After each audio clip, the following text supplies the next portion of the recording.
Bismillahirrahmanirrahim. Assalamualaikum warahmatullahi wabarakatuh.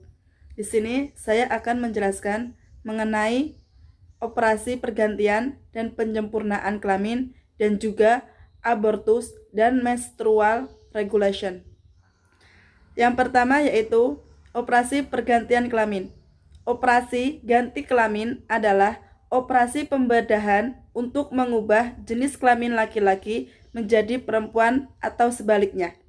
Mengubah jenis kelamin laki-laki ke perempuan dilakukan dengan cara memotong penis dan testis, lalu dibentuk kelamin perempuan dan membesarkan payudaranya.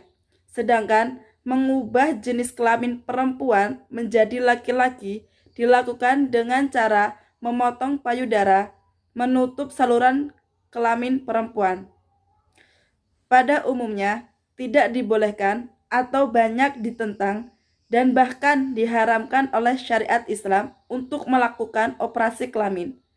Ketetapan haram ini sesuai dengan keputusan Fatwa Majelis Ulama Indonesia atau MUI dalam Musyawarah Nasional Kedua tahun 1980 tentang operasi perubahan atau penyempurnaan kelamin. Menurut fatwa MUI ini, sekalipun diubah jenis kelamin yang semula normal, kedudukan hukum jenis kelaminnya sama dengan jenis kelamin semula sebelum diubah. Para ulama fikih mendasarkan ketetapan hukum tersebut pada dalil-dalil diantaranya yaitu hadis Nabi SAW yang artinya Allah mengutuk laki-laki yang menyerupai wanita dan wanita yang menyerupai laki-laki. Hadis riwayat Ahmad. Menurut Asrorun, Komisi Fatwa MUI telah menyampaikan fatwa terkait ganti kelamin yang ditetapkan pada Juli 2010. Fatwa tersebut membedakan pergantian dengan penyempurnaan alat kelamin. Pergantian alat kelamin hukumnya haram, sedangkan penyempurnaan dengan alasan medis diperbolehkan. Beberapa resiko dari operasi ganti kelamin yang disebabkan oleh terapi hormon itu sendiri, yang meliputi yang pertama, darah tinggi, yang kedua, apnea tidur, yang ketiga, tumor yang mempengaruhi kelenjar pituitari, yang keempat, infertilitas, yang kelima, berat badan yang tidak terkendali, yang keenam, tingginya kadar enzim hati, yang ketujuh, darah menggumpal, yang ke-8 kecemasan, yang ke-9 yaitu perasaan tidak pasti dan kebingungan. Poin yang selanjutnya yaitu mengenai abortus dan menstrual regulation.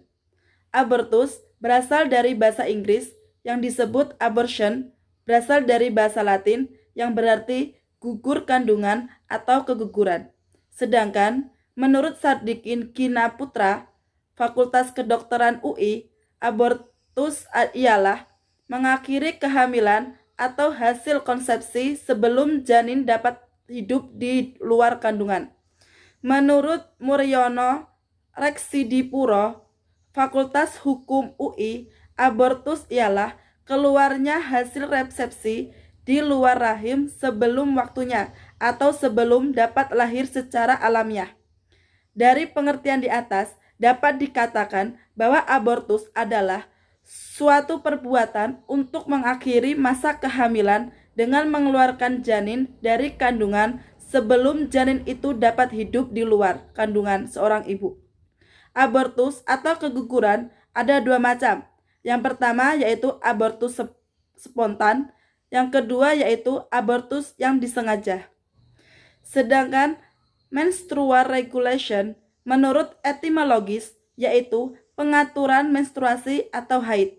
Namun, dalam prakteknya, menstruasi regulation ini dilaksanakan terhadap wanita yang merasa terlambat untuk menstruasi dan berdasarkan pemeriksaan di laboratorium ternyata positif hamil dan mulai mengandung, dan ia ingin menggugurkan janinnya.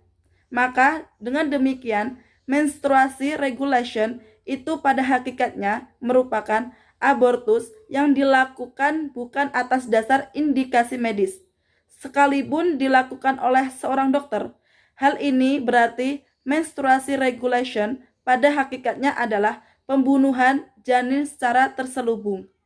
Dari penjelasan tadi dapat disimpulkan bahwa abortus merupakan pengeluaran janin dalam rahim sebelum waktunya. Sedangkan menstrual regulation yaitu pengaturan haid, akan tetapi dalam prakteknya berbeda. Walaupun kedua hal ini berbeda pengertian, namun mempunyai tujuan yang sama, yaitu menggugurkan kandungan. Adapun faktor-faktor yang mendorong wanita untuk melakukan aborsi dan menstrual regulation, di antaranya yaitu yang pertama, ibu tidak menginginkan lagi untuk melahirkan. Yang kedua, wanita hamil di luar nikah akibat pergaulan bebas. Yang ketiga, yaitu kemiskinan atau tekanan ekonomi. Hukum abortus dan menstrual regulation di Indonesia tidak diperbolehkan sebagaimana telah diatur dalam KUHP pasal 299, 346, 348, dan 349. Namun, jika abortus dan menstrual regulation dilakukan untuk menyelamatkan nyawa seseorang, maka diperbolehkan. Hukum abortus dan menstrual regulation dalam Islam bisa haram, makruh, mubah, tergantung pada keadaan. Alasan melakukan abortus dan menstrual regulation adalah menuntut status hukumnya. Dengan demikian, iman kepada Allah dan hari akhir merupakan hal yang sangat penting dalam mengendalikan perilaku masyarakat, khususnya para wanita. Moralitas atau agama dan budaya perlu diintegrasikan dalam pengawal perilaku masyarakat seiring dengan kemajuan iptek dan segala dampak yang ditimbulkan. Sekian penjelasan dari saya. Kurang lebihnya saya mohon maaf. Kepada Allah saya mohon maghfirahnya. Saya akhiri. Wabillahi taufiq wal hidayah. Wassalamualaikum warahmatullahi wabarakatuh.